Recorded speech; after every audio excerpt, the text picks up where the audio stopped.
All right. Well, welcome to the Entheogenic Explore podcast. I am Kirby, and I have Shannon Dunkin on the call with me today. I'm excited. We had an opportunity to meet at SciCon. He was kind enough to give me an autographed copy of his book, which I had an opportunity to read. And as I was telling him before we hopped on this, loaned it to a friend who has not given it back. Otherwise, I would show it.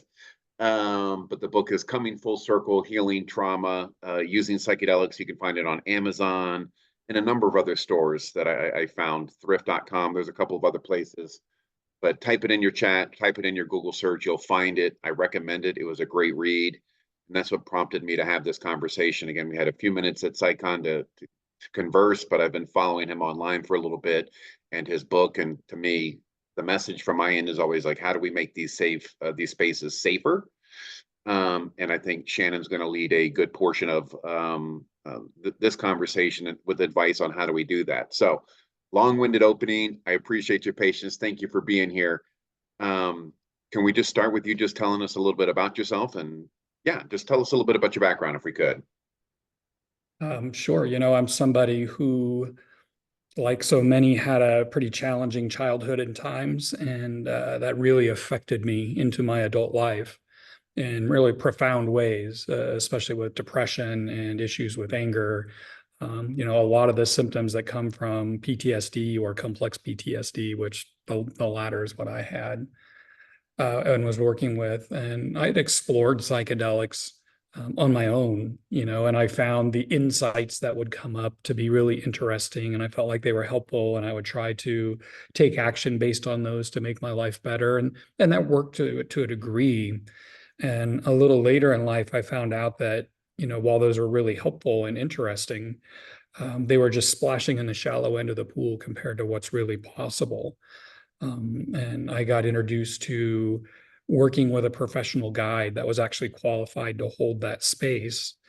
And it changed everything for me. My life changed so radically and so completely that I scarcely recognized what it was before I started all this. And it's not that I don't have hard days or challenging days, or sometimes have those old things trying to creep back in here and there, whatever. And it's not like you reach some ultimate healed destination and you're done, right? It's a process. It's an evolution. But working with qualified guides and going deep into the psychedelic work and getting out of my head and away from insights and deep into the body and this expression of stored trauma from the body is where all the healing happened. And that's what I talk about in the book. And that's the message I have when I'm out speaking with people, is understanding what this really looks like so you can set realistic expectations and prepare properly, but also just so you know what qualified help looks like as well. Yeah, you brought up an important piece that, again, that we could probably spend a good portion of the time talking about, but you said a qualified guide. What's a qualified guide in your opinion? What makes them a qualified guide versus, just your regular quote unquote trip sitter?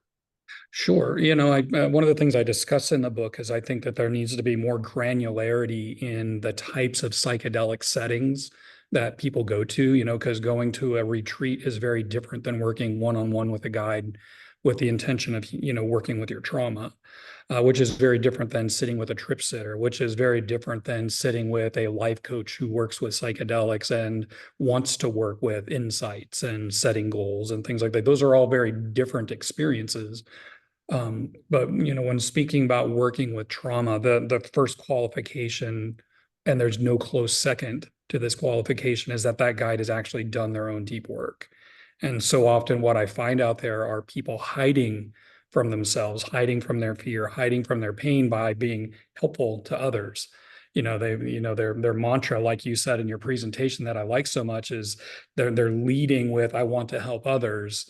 And that's just usually a big red flag that, okay, there's something in you that's not resolved yet. And this is, you're trying to get close to help without actually having to look directly at the stuff that scares you.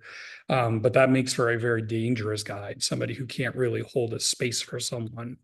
Outside of that, very specific training in trauma, how it's stored in the body, how it shows up through the body, through illness, through coping mechanisms, through unhelpful behaviors, and how it's released from the body. And that's a significant training. That's not something that can really just be done getting a book on Amazon or a quick weekend something or another. You know, there's so much psychedelic training right now, and not all of it's very good.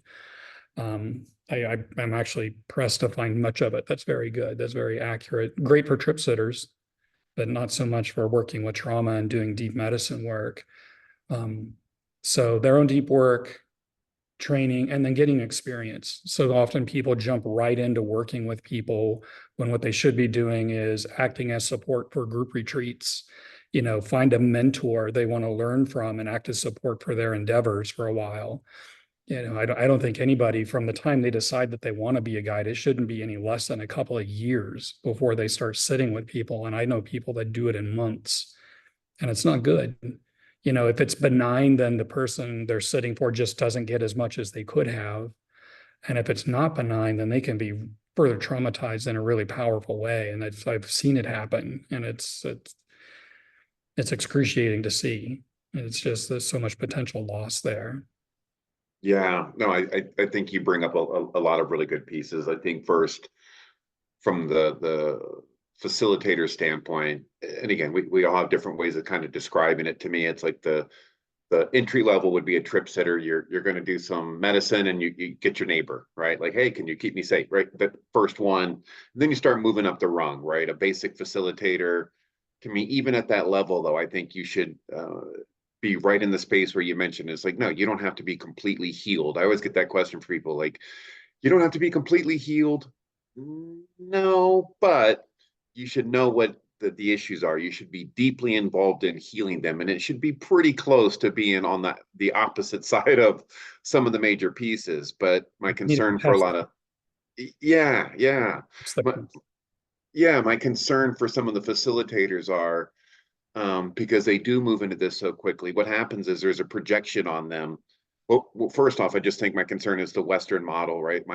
If you went to a tribal setting, if when I was on the reservation, we are growing up on the reservation, the medicine person is just the medicine person. That's just another job. It's not like this like special role, right? That we've kind of manipulated into this culture of like, ooh, they're magical, right? They're this magical person.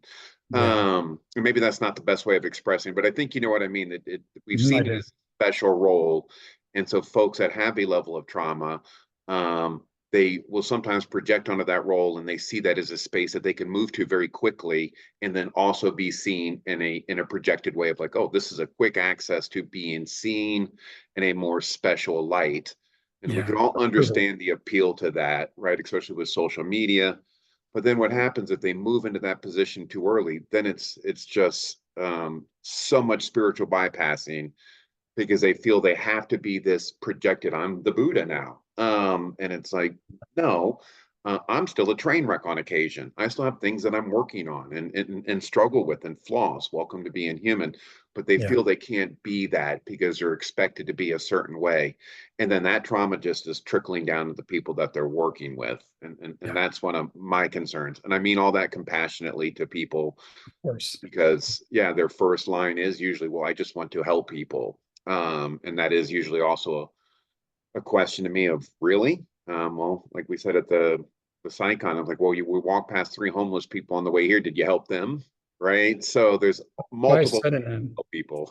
That's why I said in coming full circle, sometimes the call to help is a cry for help. And Yeah. I can be hard on people who get into this space early because I want to point out how outrageous it is that somebody would walk into this kind of a role with minimal or no training because the mushrooms told them to do it, right? Or some nonsense like that. Yes. But I also have compassion that they also need to heal. But you know, if I had a family member that had cancer and went to an oncologist, and this oncologist hadn't actually gone to school for treating cancer, hadn't actually gone through the process of learning what it is to treat cancer from that westernized medical perspective, I would be very hard on them. You know what I mean? I'm not going to wear soft woolly mittens to handle them. They're dangerous. And yes, they need to address their own issues, and they have the same rights to address their own issues that everyone else does, but they are posing a real and present danger to other human beings who are just looking for help. And no matter how well intended they are, if they're not qualified, they're not qualified. And like we were talking about before the call, I will occasionally sit with someone, and I'm more experienced in swimming in the deep end than the majority of guides I've ever met.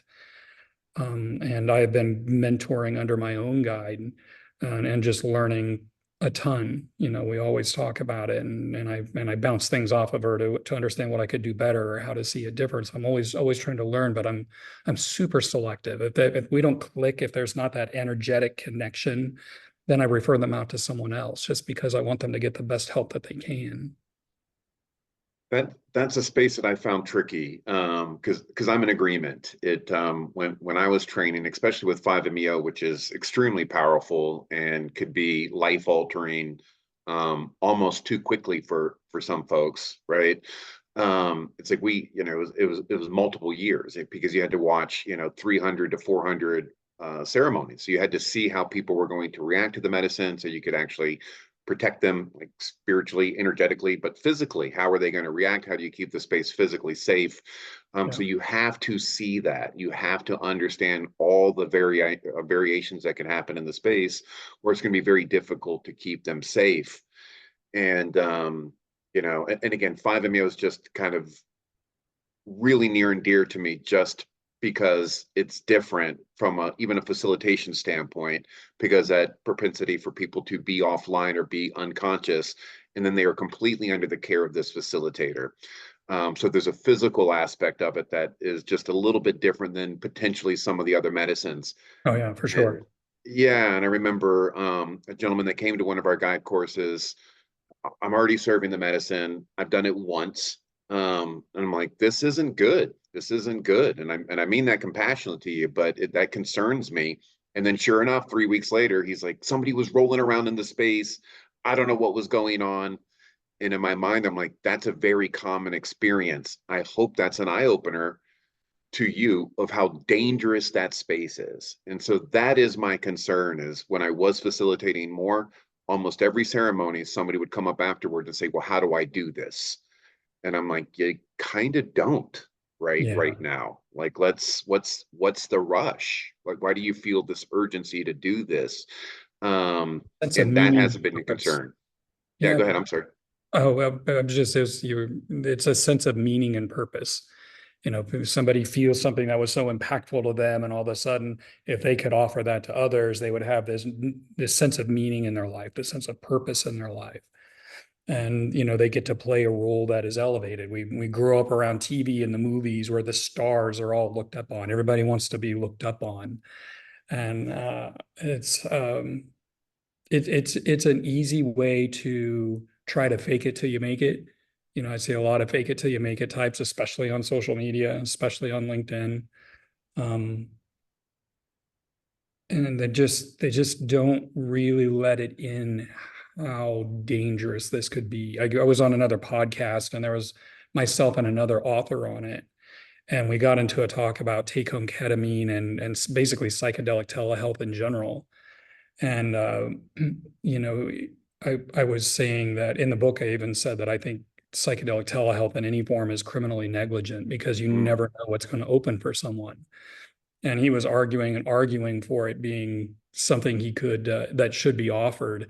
And I'm like, well, what if somebody has a psychotic break? What if somebody, even on low dose ketamine, you can have things surface, and they don't have any safe coverage then, or safe help at close by. And it's like, well, then we know there's a problem and we can work on it. And I'm just like, man, if you had ever actually been in the deep end and known where this can go and how big it can get, you would never say that. But it turns out he has a financial interest in a take-home ketamine clinic, so that's why he was so advocating for that kind of therapy.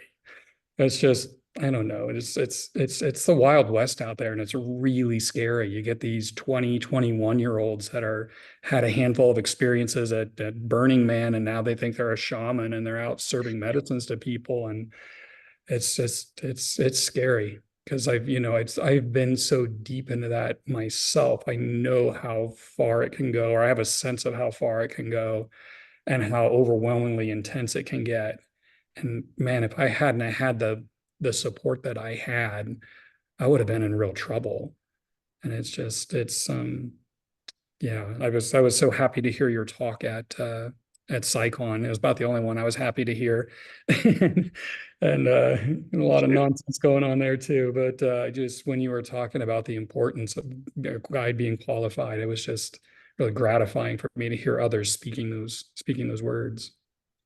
Well, I appreciate that, and I think similar to you, I facilitated more heavily in the past, and now I've shifted more towards the education, and it's a tricky space for me. I do it with my wife, who's a licensed marriage family therapist and a psychedelic assisted therapist, because I'm concerned for all the reasons you mentioned, right?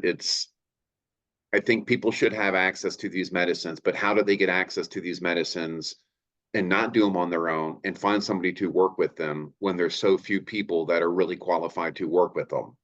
So there's Yeah. a void there, that, again, imperfectly, we're trying to help out on some level. And to me, you bring the body up, like somatic integration is one of my areas of work. It's not the same level as somebody that's a somatic specialist who's taken the 3 years of somatic training. But there's some level of understanding and working with how the body holds a score. My wife does IFS parts work. That's how she integrates. Both are phenomenal modalities, I think, for integration and working with folks. But I think in general, to maybe some of your points, is if folks don't realize that the majority of people that are stepping into this space are bringing a level of trauma, I think you're misinformed. So you need to understand that there are a few people that are just coming from an experience, but even those folks probably have trauma. The majority of facilitators also probably are bringing their own trauma that's unrecognized to the space. So without this understanding, this really, now, I hate to say trauma informed because it's just it's been overexposed and overplayed, but it really has some purpose to it. This trauma informed, your trauma, their potential trauma, how that's interacting, and how do you navigate that? So my concern is, how do you find people to fill this void? Especially with what happened with MDMA. Um, Still high hopes for it, but people are dying right now, from a mental health crisis, in my opinion.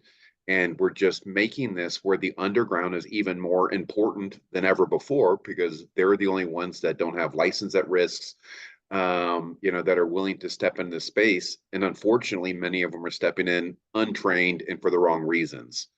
So that's just the concern of how do we fill this void. Because even within the legal clinical trials, the therapists I've spoken to that do that, they say that they're so handcuffed that it's hard to be effective. I love the idea that 3 sessions on MDMA lying on a sofa with an eye mask on is going to fix your PTSD. And if somebody got some level of relief from that, that's beautiful. But in my experience, the requirement to reach where PTSD style things live is much, much deeper. And I talk about that in the book. I don't know. It's a challenge. A lot of these people that are stepping up, if they would take the course of working retreats as support, so they can witness and hold space without it being on their shoulders, the Yes. safety of these people, that would be really good. I know a number of people that go and work with veterans in an ibogaine clinic down in Tijuana, really highly regarded ibogaine clinic, Hero Within. And Martin Poblanco, I probably murdered his last name. He's a really nice guy, but he runs it, and he helps train people by giving them experience of letting them have support without having all the responsibility. And some of Yes. those people are coming out and working now towards becoming guides. And I even know one of them that's working with my guide, and she's her mentor. And so, they're doing it the right way. There are some people figuring it out, but for every one that's figuring it out, it seems like there's 100 that aren't. And I'm hoping through the talks I'm giving and the talks you're giving and coming full circle. And I've got a new fun book coming out pretty soon, which I'll talk to you about online. That's meant to provide all this information in a much simpler way. And it's a part of my presentation that I'll be giving pretty soon. But I'm hoping through our work that just if people understand that there's more to it and that they could do damage, that some of them will be self-aware enough to step back. I don't know. That's Yeah, and again, I apologize. I'm not trying to bring it back to what we're doing, but it just you're hitting on pieces that just register for me in the sense that um again, even my, one of the facilitation courses I've been working with, it's well, you have to have at least 15 personal experiences, right? That's not a hard number, but there's, I think, just my personal opinion. Again, there's different levels to it. It's like, how can I facilitate an experience that I don't even truly understand? And Yeah. as I mentioned, the one person that had one experience is like, I get this. It's like, you don't really, you don't Mhm. Yeah. understand the arc of it. You don't understand the depths of it. You don't understand how it evolves and changes as you're evolving and changing. And what I found is, you know, love the groups that have the access to do that. Again, when I was training people individually, we can get a couple years together, but just being a speed bump. And that's what I think you're providing too, is just, you nailed it, this self-awareness. Our last guide course, first day, everybody was amazing. Like, I'm a phenomenal facilitator already. I've got it all figured out. And, we don't even talk about medicine for like 3 months. It's like, we're talking about who you are, and these common trauma informed principles. And to see them as we're going through the level of trauma people have or bring into the space, what that looks like, and how you could be adding to it. Simple things just like, what are you wearing? What are you saying? Like, do you understand that every word that comes out of your mouth has an implication? And how Um, you say it. Yes, all of that, Just how you listen, all of that. if And you're so to get triggered some by feedback, something, if you're triggered by something your client is saying and your energetic body changes. I'm not much of a woo-woo guy, but that's I've had it happen in a journey where I said something and the man that I was working with at the time was triggered by this. And it's like the temperature in the room changed. Everything got very still, very tight. And I lifted up my eye mask and his lips were like pressed into a thin line and his face was very blank. And he was really trying hard not to let what was triggered in him out into the room, but it was anyway. And it's mm, just that subtle.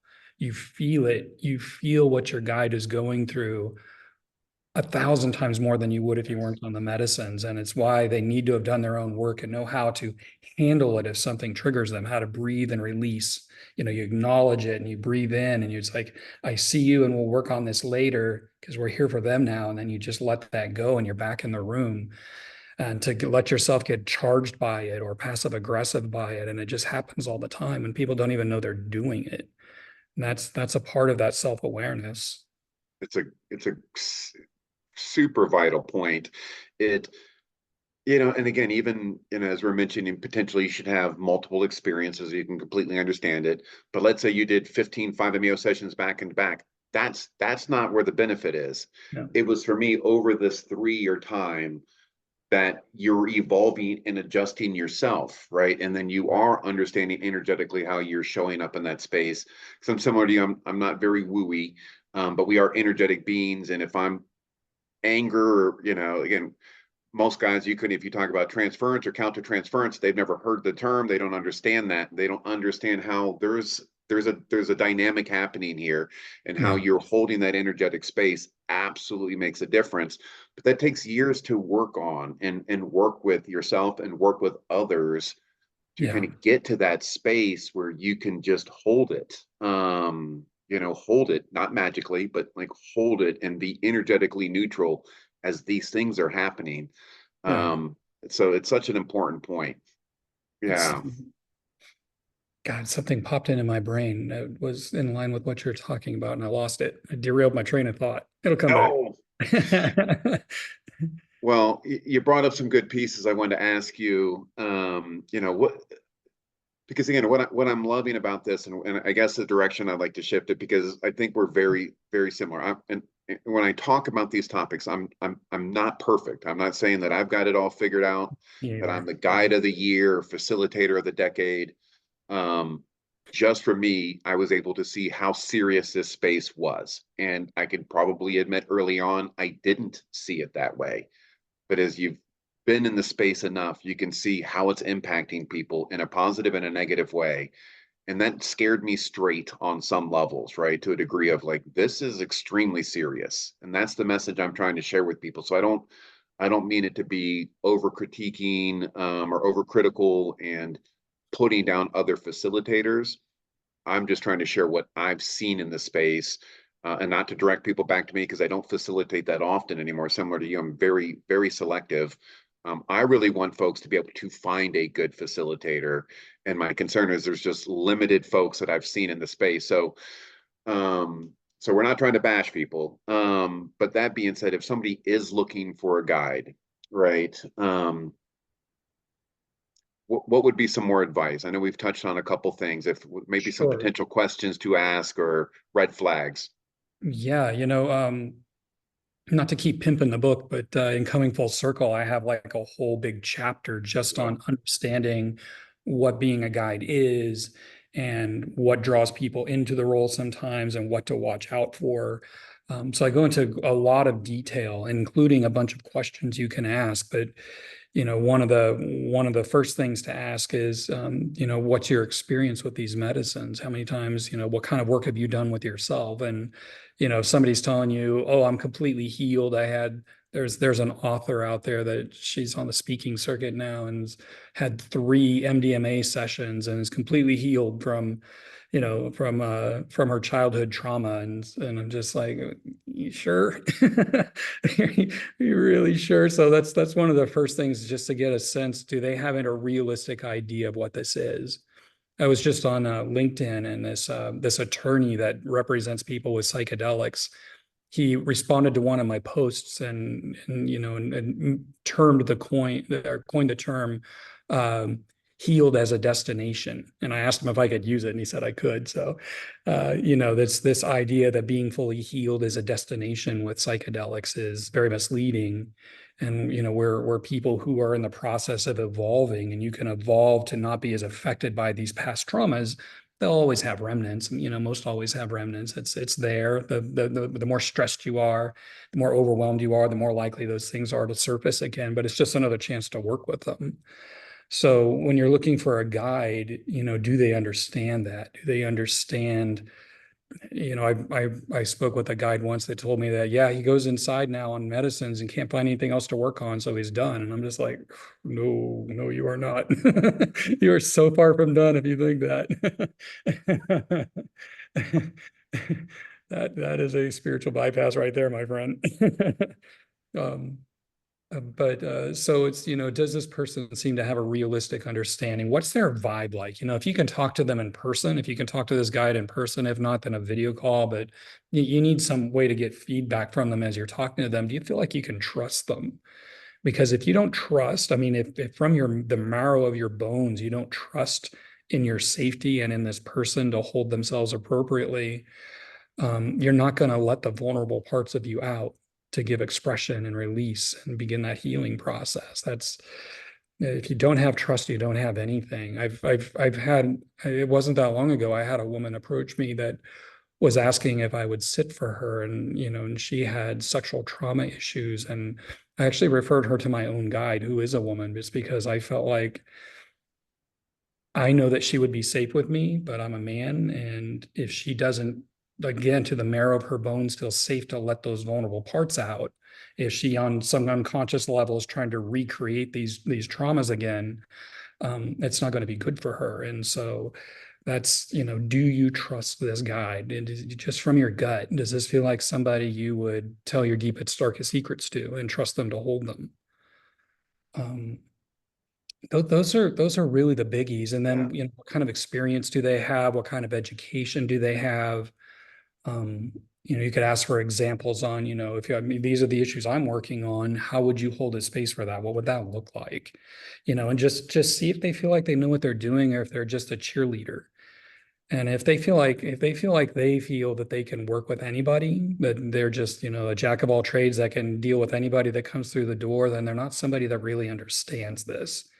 If they're not willing to turn you away if it doesn't feel right and refer you to somebody else if it doesn't feel right, then they don't know what they're doing. And so those would be the big things I would recommend.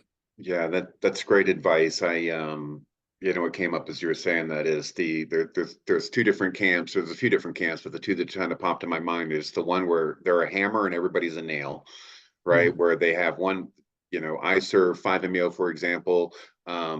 5-MeO will fix that. 5-MeO will fix that. 5-MeO will fix that, right? I've got enough experience with a number of other medicines and sacraments where this may not be the starting point for you. Let's consider this. I could refer you out. Or the other issue is just the opposite. The ones that are working with a dozen medicines, right? And to me, it's very difficult to be an expert and really have a deep relationship with all of these medicines and what most folks in a very short period of time. I met a young lady that's been doing it for 4 years, and she serves like 6 medicines. I'm like, well, how'd you get so good at 6 different medicines in such a short period of time? And they're not. So there's a little ego in the sense, well, I serve this, so I could absolutely serve that. Maybe there's some overlap for sure, but I just get cautious to your point of somebody that feels they could fix everything and they're the answer to everything. It's usually a little bit of ego involved, or it could be a financial situation, which is my concern of the space of wanting, Yeah, well, I need to make a living, so I'll work with you. yeah, that's a problem. I work in my own personal work. I work with a wide variety of medicines. I've had over 100 5-MeO DMT launches, easily over 100. And it's interesting. You were talking before about how you evolve with the medicine, and doses that used to dissociate me completely, where I'm out of the room and I come to on the other side of the room. Big release doses, I can sit there and be conversational with you on those. Or I can lay back and release, and it'll take me completely. Your relationship to that medicine evolves considerably over time. And it's not the same the first 10 or 20 times you do it versus the 100th time you do it. And if you understand that, then you can sit with somebody and understand what they're going through and know how to energetically contain them. But I work with 5-MeO DMT, I work with MDMA in my own work, 3-MMC, ketamine, GHB, 2CB. And a lot of times what I do is I layer them. So I'll go into an MDMA session. If that's what it is they're each a different shaped key and they open you differently. And I've done this so much at this point. It's like I know by what I'm feeling if I need a more entheogenic, heart opening kind of space because there's a lot of terror there, or if I'm needing, something's really walled off and I'm needing a little more help getting in there. So I get the mycelium to work its little magic, its terrifying magic into opening the space up. But I'll usually layer that with either ketamine or GHB because those both deeply relax without muting emotion and they allow stuff to come out more easily. But it's, I work with those in myself just because I'm so experienced with them that I know what they do. And I'm very, very careful layering with anyone else. But if somebody's more experienced and it feels good to us, then we can talk about it. And we just look for that key that's going to open the door they're trying to open. And that's really the difference. But if somebody hasn't worked deeply with a medicine, they should never serve it. I agree with you. Yeah, no, and I'm not familiar with all those. 3-MMC is something I've become more familiar with over the last 6 months. Yeah. I had a phenomenal experience of 3-MMC and then sliding into a 5-MeO session, Yeah. right? And I absolutely saw the utility in that, right? Yeah. But I'm not facilitating that to other people. And there's some similarities to 3-MMC and MDMA, right? I mean, they're A lot not of the similarity. same, but there's a lot of similarity. So MDMA, I am comfortable with facilitating and working with personally. And so I've got a few, but to your point, if you have these experiences with them, very similar to 5-MeO. My 20th experience, I remember looking at then the person was a shaman, looking at the shaman and like, I didn't cry this time. It's not working. And and it was just a very simple thing. He's like, you're not the same person you were the first time you did this. I'm like, that's true. You've been evolving. So same as I've done it over 100 times. It's not a record, but you've done it enough. You know the arcs of it. You know how to work with that medicine on lower doses, higher doses. That's somebody that I think I'd be comfortable allowing to facilitate the experience to me. You Yeah. understand what's happening in that space. So it is just having some experience and understanding the arcs of these, the durations of these, proper dosing, understanding different weight factors, whatever it may be, depending on the medicine. Yeah. So my concern is, I guess, more so that somebody's like, well, I serve psilocybin, so now I can serve 5-MeO, Yeah. or I something tried along MEO those at Burning lines. Man, so I can serve it now.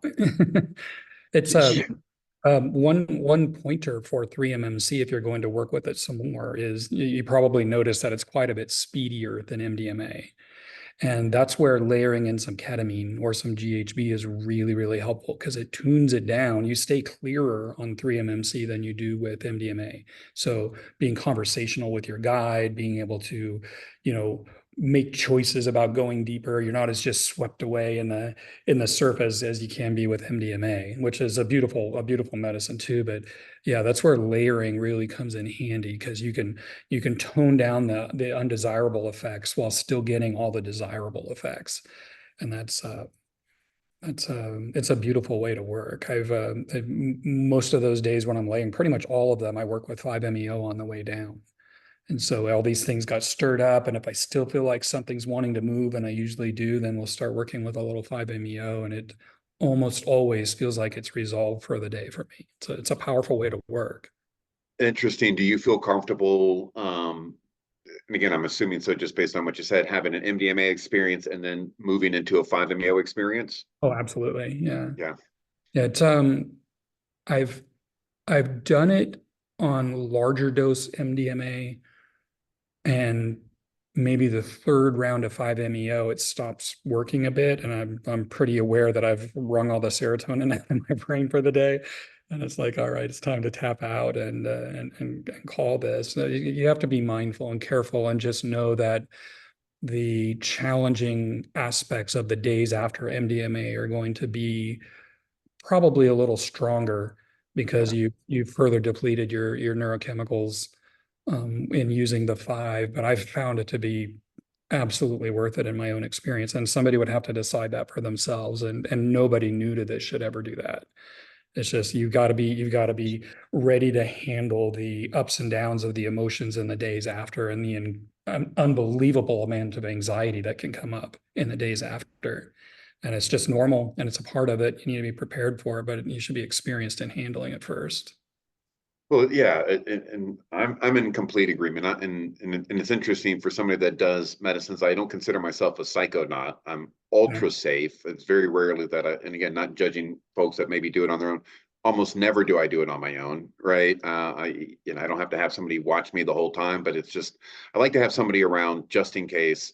Um, you know, so so I'm with you on that. But for an MDMA experience, again, I do lower doses, maybe 100 milligrams, right? I'll do 100 milligrams. That seems plenty for me, and then I can move into a 5-MeO experience. And first, I was a little concerned about the serotonin, but thinking, well, how much difference is it to take MDMA, let's say, then a booster, Yeah. right? And then no 5-MeO. Or my first time serving or being served 5-MeO, they gave me two massive doses back to back. Like that was a lot of serotonin. Yeah. But to your point, it can take a physical impact on me. So I've been doing a little bit more with supplementation over the last couple of years, and that has been beneficial. Mhm. But it's to your point to do it on other folks. Well, I've witnessed, and maybe you have too, if you facilitated 5-MeO for a period of time, you're going to have somebody that has a pseudo, they're going to have a very difficult time. I've had folks that have had really difficult times landing it, and it really put them in a precarious situation where they were they were on the edge, right? They were on the edge, and if you don't have the ability to kind of help them really truly integrate that, and that's a term also overused. I've been to IS ceremonies like integration circle. I'm like, that was an integration. We just shared our story, not the same thing as So, deep integration. But if you don't have the ability to really integrate that and make them help them become whole again, you're really taking a lot of risk. And that is my concern is a lot of folks want to facilitate these medicines, right? That's the fun part. I get all the recognition for, look at me, I did this magical experience for you, but then I don't want to be responsible for the aftermath because I don't do integration. We find somebody else for integration. And obviously, if you're not skilled in integration, you shouldn't, try to integrate them. But I think if you're facilitating, you should have some integration skills because yeah, you've created the connection. if somebody's Yeah. had a really challenging experience, helping them find context for it, that, these are painful things that are trying to come up, It's not that you had a bad trip, it's that things were coming up that your body was very fearful of experiencing. And so if you can understand that this is stuff that's trying to heal, that this is actually positive, and you shift your perspective around it from bad trip to challenging experience, then there's opportunity for growth there. And so it's, if a guide or a facilitator hasn't gone through that and seen that for themselves, they're not going to convey it in a convincing way. And Yeah, it's all just perfectly about the stated. same old thing, right? And it's, and again, a misconception, I think, especially again, just in probably all the spaces, but this projection of my experience was like this, so your experience was like that, right? I lay like a little Buddha when I do 5-MeO, right? That's not everybody. I handled it and landed it the first couple of times with no integration, no help. I mean, the way I did it was absolutely wrong.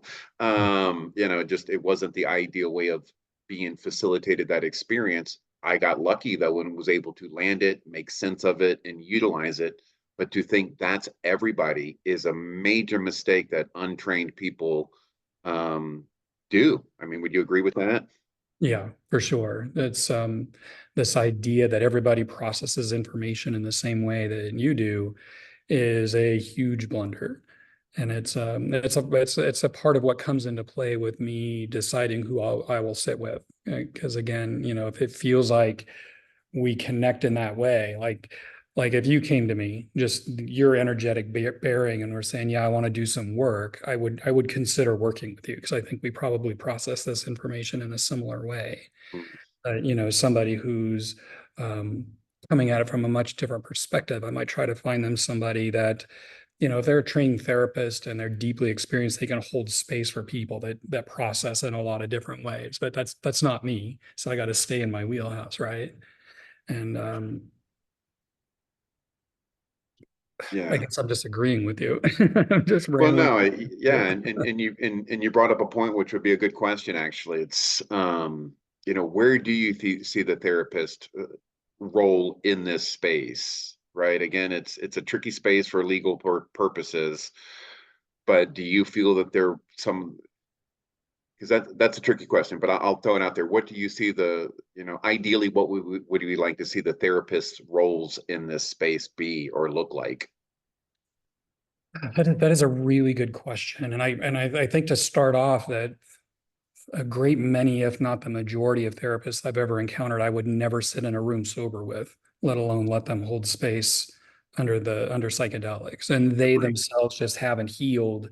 And so they're bringing all their stuff into the room, and all their, but there's value to the therapeutic training that I've seen, because most trained therapists who are also qualified to hold space with psychedelics, they know to shut the hell up.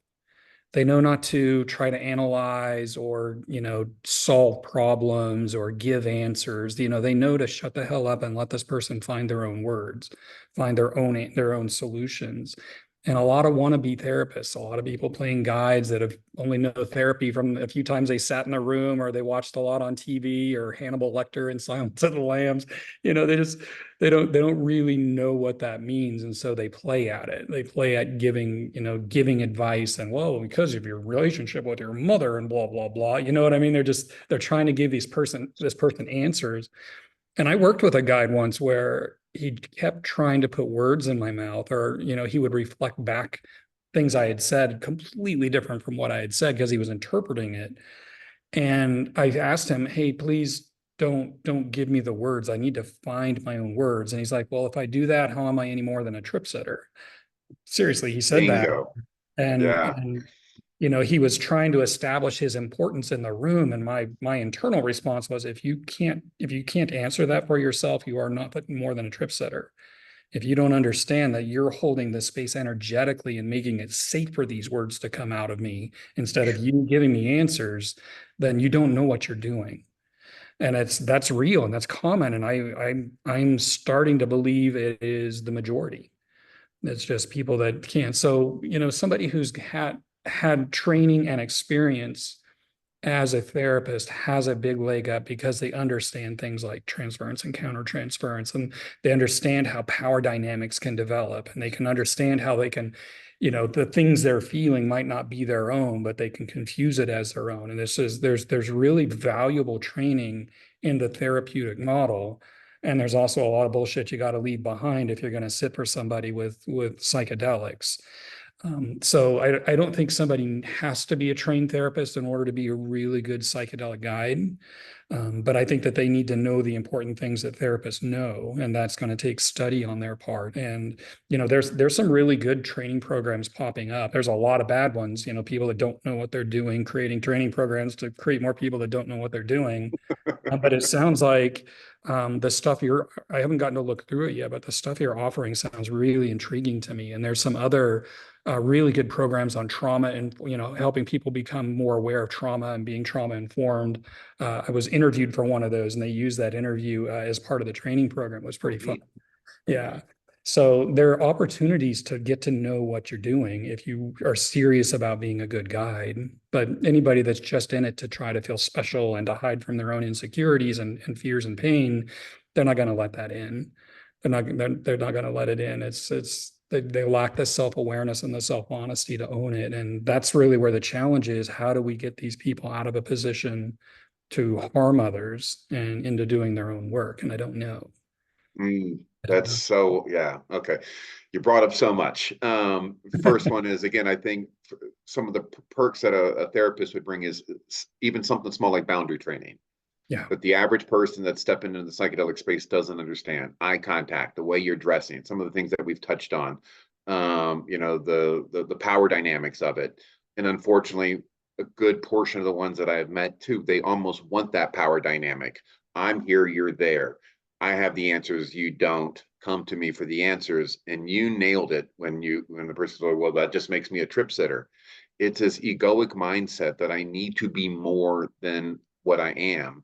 Yeah. And again, it's so prevalent, and it's so negatively impactful, right? So if you are a facilitator and you're listening to this, and again, I mean this with compassion, there's nothing that I've ever picked on a facilitator for doing that I'm sure I didn't do very early on, right? So on some level, it's okay. Humans want to be seen. Everybody wants to be something. But immediately when I recognize any aspect of that, and you don't think that's part of you until you recognize it, but this need to be something. I remember I was showing up to a ceremony once, and the folks that had hired me to help train them, like, well, we brought another shaman in. And I'm like, I don't use that title. And she's like, well, does that make you uncomfortable or nervous? I'm like, I'm just Kirby. Kirby can't be wrong. There's nothing attached to Kirby, right? There's no description of what Kirby should be. There's no visual of what I'm just Kirby. So there's nothing really that I don't have to meet any criteria just to be Kirby. I was like, they should be concerned, because if they're a shaman, they have all this like energetic baggage that they've got to walk around with to be this thing. And so I see so many facilitators trying to be this thing, and it's almost like a caricature of what we think somebody in the psychedelic space should look like or be like. And it's like, well, that's how they dress. Yeah, so I should dress that way too. So what happens is, you nailed it. There's this pull and this desire to be more than just holding this space. That is the real power of saying less, doing less, right? In some aspects. So I see it all the time, this need to interject with information and share and help. I'm helping, right? I'm helping versus understanding that they're their own healer. You're just allowing them to work through this. And yes, there's some aspects that you're involved in, but I see over involvement all the time.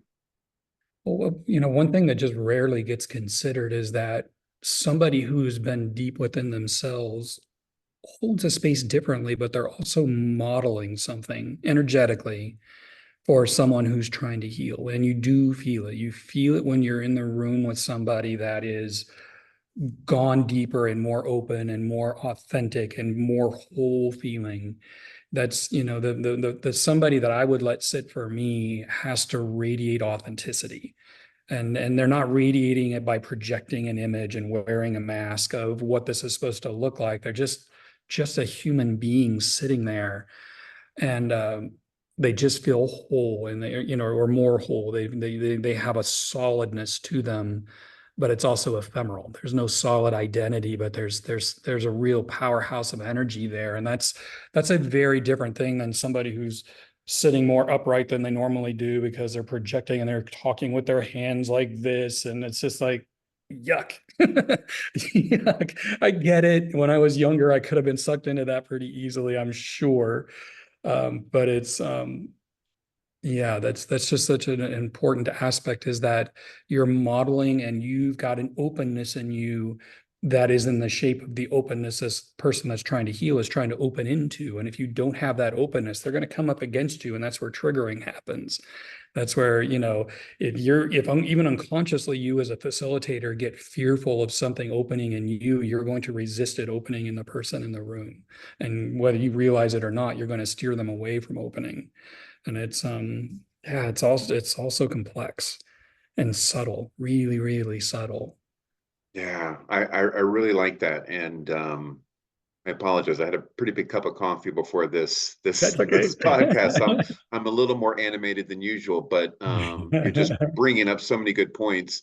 And it is that. It's like, it's tough to explain it, but I know the folks that I sit with, that it's a confidence through experience, right? That imminence. They don't have to tell me how good they are. They don't have to tell me necessarily about their experience, even though I do recommend you ask folks for their experience. But to me, it's like I could feel it. There's just a comfort, and I usually find the people that need the most props usually need props for a reason, right? Yeah, Like I used to have more, it was more, a little bit more show, because that's what I thought people needed to see. And then one day it hit me, probably 10 years ago. I'm like, you should be able to show up in cutoff jeans and a Budweiser t-shirt. You're the exact same human being. Your energy is exactly the same. All this is really for them. And that doesn't feel authentic to me. So I'm just going to be me. And they either feel right or they don't. So the yeah, props started going away. And so I find that people and there's nothing wrong with the fans and the feathers and all the beautiful aspects of it. That's all fantastic. But sometimes there's layers to that. And so the people with the most props usually feel they need those props to make them stand out. But the yeah, people that really stand out to me are just solid, energetic characters that just, how you doing today? There's just something about them that you feel it, that this is a safe and secure harbor. And those are the people that I'm drawn to. And so what your book is doing and what the conversations you're having, which why I honor and respect it so much, it is modeling a different view of what a facilitator or guide looks like. Right. yeah, Again, I see so much of the character of it, the costume associated with it. Well, if I don't have enough beads, how are they going to know I'm a facilitator? Right. yeah. So I appreciate what you're doing in modeling. You just are like it. There's no costume with it. It just is the energetic person that is. That Yeah. makes any sense. Yeah, my own guide, she just shows up, and it's usually in yoga pants and a t-shirt or so, a comfortable shirt, and then she usually has a shawl on because I keep the room where I do my work a little cool. And she's just got this beautiful bubbly laugh, and she's just this authentic person that I feel completely safe to just let anything come out, and anything has come out. Anything you can imagine has come out of me in these sessions, and she just holds it beautifully and never takes anything personally, and it's not about her. And we always end the session with gratitude for each other's work, but a recognition that this was me healing myself, and her holding, just keeping me safe to do that. And that's really what she's doing, but that's not minimizing what she's doing, because she's got so much skill and this huge energy just to hold a safe space. And man, I think about somebody who is maybe coming from a background similar to mine and is desperate to heal. Like, if I hadn't started when I did on the healing process, there's a really good chance I wouldn't be here.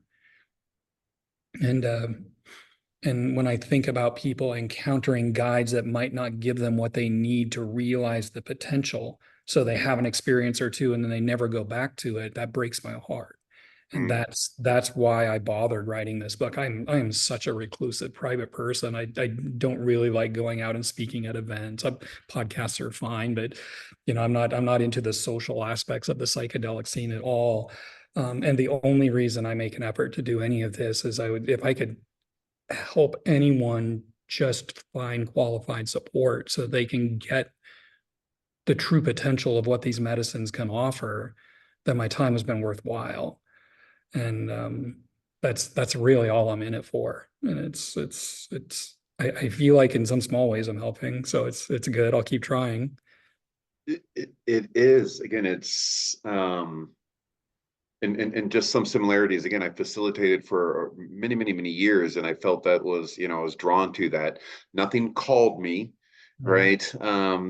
That's another triggering term to me, but no magical being came and told me that I'm special and I should do it, right? I just chose to step into that space, as the same as I decided to. I think we can make an impact having similar conversations. That's why I travel and talk on 5MEO, because there's just not that many people talking about it.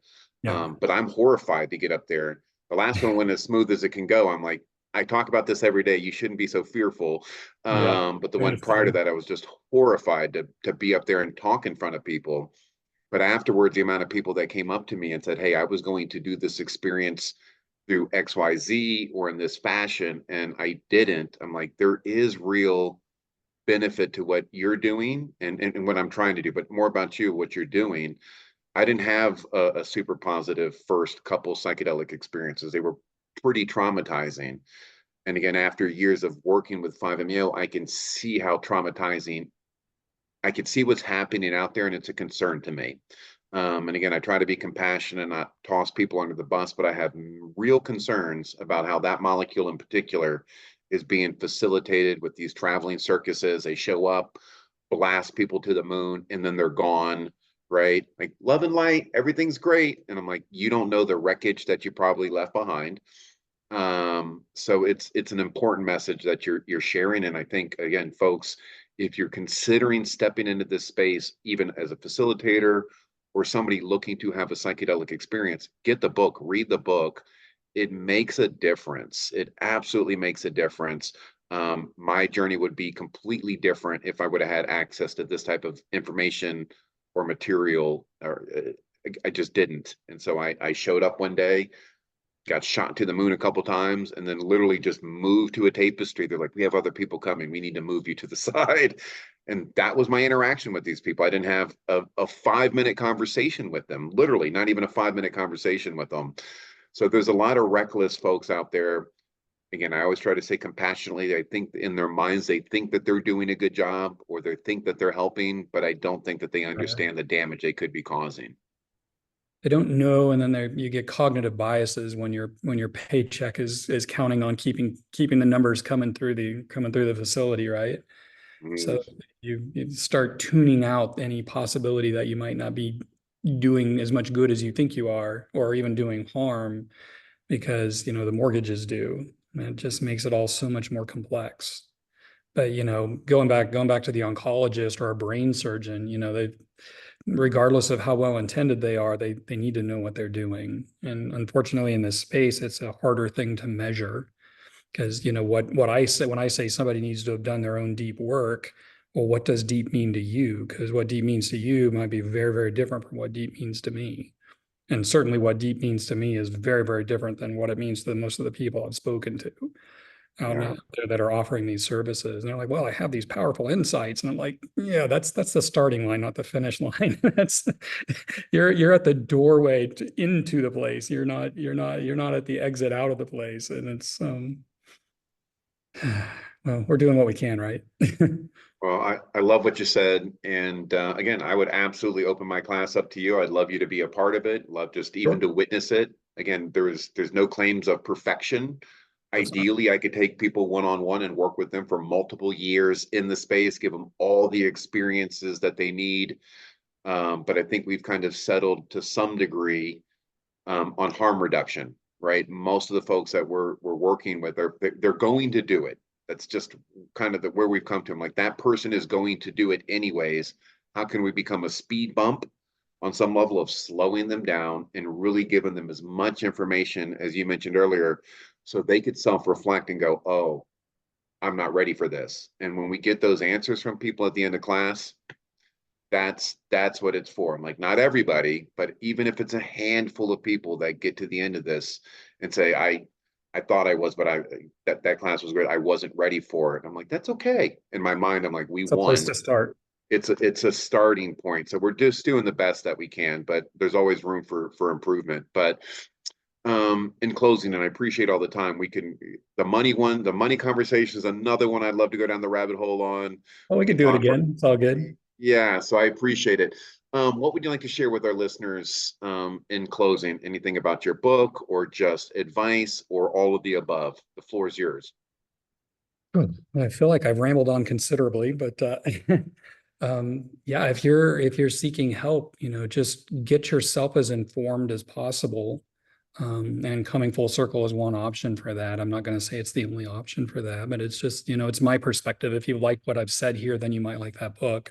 But just get yourself as informed as possible so you can make good decisions and who you work with and how you work and really understand what this is. Because this narrative that you can get 30 years of therapy and a day of psychedelics is incredibly misleading. The notion that there's a magical compounds you can take that are going to heal you is also incredibly misleading. It's you that heals, and it's you summoning the courage to face these really difficult things, and they can be really difficult, but it's so worth it to do it. That is what helps heal. And so yeah, if it's something you're going to explore, then just educate yourself the best that you can. And if you're thinking about being a facilitator, stop, stop and step back and really educate yourself on what that actually means. And if it takes you a couple of years or a few years to work up to that, then so much the better. At least when you come to it, you'll be good at it.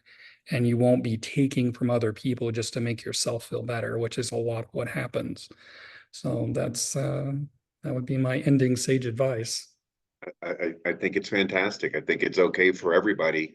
Are there folks that are looking to be facilitators or folks that are looking to be facilitated too, to just take a few deep breaths and just slow down a little bit. It's important work. It is life changing. It can be life changing. It could also be life altering in a good or bad way, depending on how you step into that space, the experience.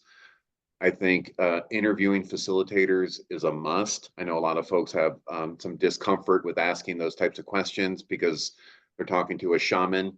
I'd There be are no shamans cautious in with the any of United that. States. Yeah, I'd be very That's cautious with any of that. Anybody that needs titles, labels, that's okay. I know some folks use it as a descriptor of just so you have an understanding of what they do, but it's okay to interview them. yeah. I remember when I went to go do five the first time, the lady wouldn't speak with me. She wanted me to fly to Florida and sit with her. And I'm like, this is a huge experience. Can I get like 15 minutes with you?